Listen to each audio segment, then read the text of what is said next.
안녕하십니까. 2월 25일 목요일 영국의 소리방송 빅타연입니다. 오늘 뉴스의 주요 제목부터 말씀드리겠습니다.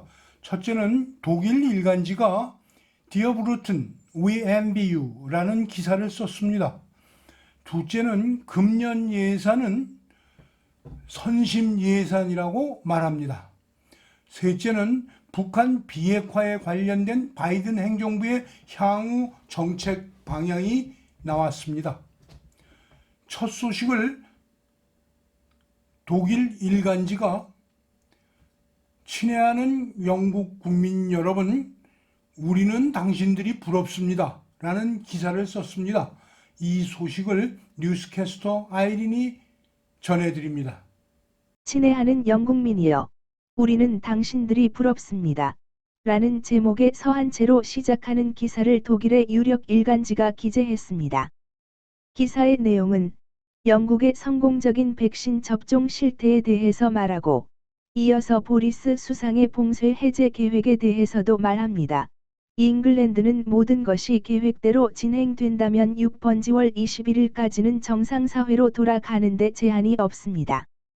자유로의 복귀를 칭찬하면서 이 소식을 전하는 영국 일간지들의 사진을 보여줍니다. 이어서 영국인들은 이미 여름 휴가를 계획하고 있지만은 독일은 아직 봉쇄 상태에 있다는 겁니다. 지난 월요일에 CDU 위원회가 완화의 가능성을 말하기 무섭게 어제 다시 앙헬 메르켈 총리는 다시 경보를 울렸기 때문이라고 합니다. 메르켈 총리는 며칠 전 국가가 현재 코로나 바이러스의 제3물결을 경험하고 있다고 경고하면서 감염자가 기하급수적으로 늘어나는 걸 보고 싶지 않다고 말했습니다.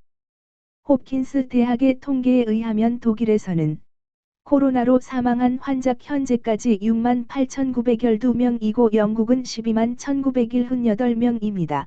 인구가 비슷한 영국에서의 사망자가 2배가 됩니다. 현재의 독일 사회 폐쇄는 11월에 시작한 것이고 3월 7일까지 계속될 예정에 있습니다. 미용실, 학교, 타가소 등이 3월부터는 완화될 예정입니다. 독일의 언론이나 정치인들이 영국을 칭찬하는 일은 매우 드문 경우입니다. 아마도 브렉시트가 그런 걸 가능하게 만들지 않았나 생각해 봅니다. 두 번째 소식입니다. 금년 예산안은 선심 예산이라고들 말합니다.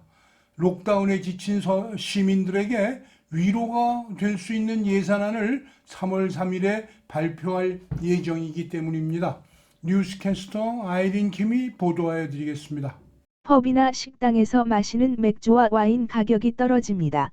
리쉬 슈낙 찬슬러는 다음 주에 발표할 예산안에 팬데믹으로 잃은 경제를 살리고 록다운에 지친 시민들에게 위로가 될 수 있는 예산안을 편성했다 하여 언론들은 금년도 예산안을 선심 예산이라고 부르고 있습니다. 3월 3일에 발표할 예산안에는 몇 가지 정부가 국민에게 보내는 선심이 들어 있습니다. 첫째, 연료세 5% 인상하려던 것을 보류했습니다. 둘째, 펍과 식당에서 마시는 와인과 맥주에 적용하는 의무 세금을 낮추어 값이 내려갑니다. 셋째, 50만 파운드 미만 주택 구입 시 내는 취득세 스탬프 듀티 면제는 6월 말까지 연장합니다. 넷째, 병원에 사용하는 물품들에 대한 부가세와 여행업체 등에 적용하는 부가세 면제가 6월까지 연장됩니다. 다섯째, 슈퍼를 포함 하이스트리트에서 시민들이 사용할 수 있는 바우처 발행합니다.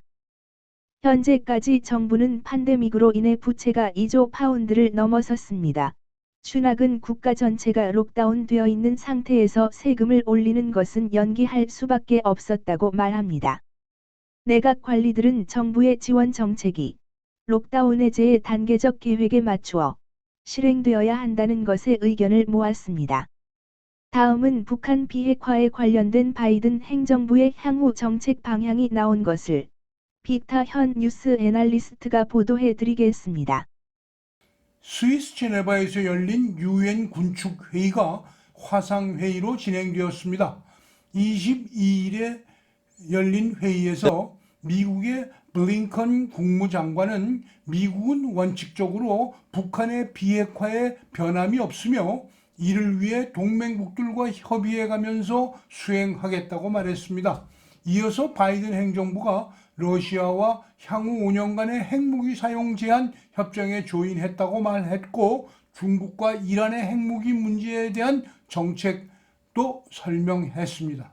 내용을 미국의 소리 방송의 화면으로 소개해 드리겠습니다. 스위스 제네바에서 열린 유엔 군축 회의에 참석한 토니 블링컨 미국 국무장관은 화상 연설을 통해 핵 위협에 대한 미국의 입장을 거듭 역설했습니다. 특히 북한 문제와 관련해 미국은 북한의 비핵화에 계속 집중하고 있으며 동맹국들과 긴밀히 협력할 것이라는 기존의 입장을 재확인했습니다. The United States also remains focused on denuclearization of North Korea and will work closely with allies and partners to address Pyongyang's illicit weapons of mass destruction and ballistic missile programs.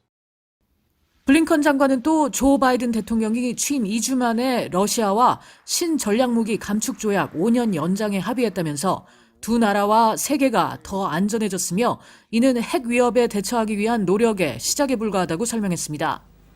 중국에 대해서는 도발적이고 위험한 무기 개발 프로그램과 관련한 투명성 확대를 요구할 것이며 중국 핵무기로 인한 위협을 줄이기 위한 노력도 계속할 것이라고 밝혔습니다. 이란에 대해선 절대로 핵무기를 획득하지 못하도록 전념하고 있으며 이를 위한 외교는 최선의 경로라고 말했습니다. 이런 가운데 제네바에선 제46차 유엔 인권이사회 정기이사회가 개막했습니다. 첫날 30여 나라 외무장관들이 참석한 고위급 회의에선 북한 인권 문제가 거론됐습니다. We must speak up against severe violations of civil liberties in places like North Korea and Syria. 영상에서 보셨다시피 바이든 행정부의 대북 정책은 기존의 입장을 고수하겠다는 정책으로밖에 들리지 않습니다. 한편 민주당 계열의 민간 연구소에서는 북한 문제 해결을 위해서 바이든 정권은 한국의 다음 정권의 태도를 보고 결정하여야 하는 것이 바람직하다고 충고하였습니다.